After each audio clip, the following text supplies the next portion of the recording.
मूर्ति का अनावरण करने के लिए गए हैं। ये वही काशीराम जी है जिनकी धरोहर के रूप में, जिनकी बेटी के रूप में आदरणीय मायावती जी प्रदेश की मुख्यमंत्री रही, और उनके साथ जिस प्रकार से गेस्ट हाउस कांड हुआ और जिस प्रकार से एक नारी का, एक मुख्यमंत्री का और एक दलित बेटी का अपमान समाजवादी पार्टी के लोगों ने करने का काम किया, निश्चित रूप से वो तब भी निंदनीय था और आज भी निंदनीय है। और समाजवादी पार्टी का चित्र और चरित्र, उनकी कार्यशैली इस गेस्ट हाउस कांड के अंदर निर्णय दिखाई देता है। और मायावती जी ने कहा भी है कि गेस्ट हाउस कांड नहीं हुआ होता तो सपा बसपा कहीं और होती। यानी जिस प्रकार से उनके साथ अन्याय हुआ है और उनका अपमान लगातार होने का काम हुआ है और मायावती जी ने उनका साथ छोड़ा है, तो मुझको लगता है काशीराम जी की मूर्ति पर माल्यार्पण करने से, उनकी चित्र का अनावरण करने से वो दलित अखिलेश जी के साथ हो जाएंगे, इसकी संभावना बिल्कुल शून्य है। चूँकि मुझको लगता है काशीराम जी के जाने के बाद जिस प्रकार से आदरणीय प्रधानमंत्री श्री नरेंद्र मोदी ने, आदरणीय मुख्यमंत्री योगी आदित्यनाथ जी ने जिस प्रकार दलितों के लिए कल्याणकारी योजनाएं चलाई, उनको मकान दिए, उनको शौचालय दिए, उनको बिजली के कनेक्शन निःशुल्क दिए, उनको सड़कें दी, उनके खाते खुलवाने का काम किया, खाते में पैसे डालने का काम किया, उनको स्वास्थ्य इंश्योरेंस देने का काम किया और उनके चेहरे पर मुस्कान लाने का काम किया।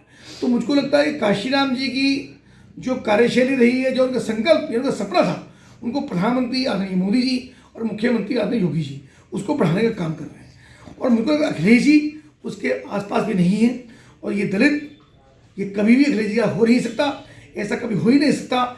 उनके मन में समाजवादी पार्टी द्वारा किया गया दुर्दांत व्यवहार जो मायावती के साथ हुआ उसको कभी भूल सकता है। लेकिन निकाय का चुनाव की तैयारी हम लोग कर रहे हैं लगातार। भाजपा का कार्यकर्ता हमेशा चुनाव की तैयारी में रहता है।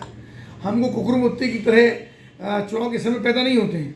हम 18 घंटे काम करते हैं। हमारा कार्यकर्ता हमेशा पार्टी की चिंता करता है, पार्टी कैसे बढ़े ये उसके मन का, जैसे परिवार को बढ़ाने की चिंता करता है, अपने बेटे को बढ़ाने की चिंता करता है, ऐसी पार्टी कार्यकर्ता पार्टी को भी बढ़ाने की चिंता करता है। क्योंकि परिवार का सदस्य, भारतीय जनता पार्टी एक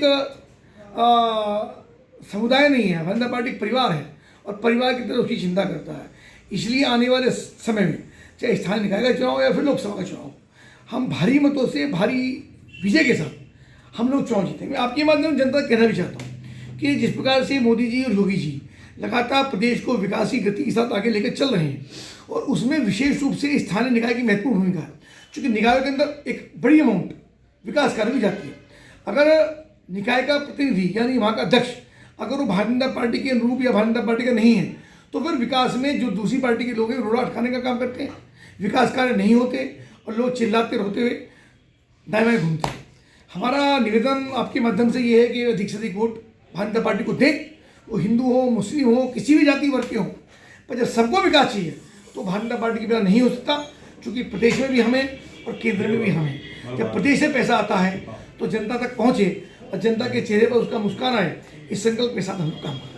हमसे जुड़े रहने के लिए हमारे YouTube चैनल को सब्सक्राइब करें और नई वीडियो की नोटिफिकेशन के लिए बेल आइकॉन को दबाएं। अगर आप ये वीडियो Facebook पर देख रहे हैं तो लाइक जरूर करें और ज्यादा से ज्यादा शेयर करें। धन्यवाद।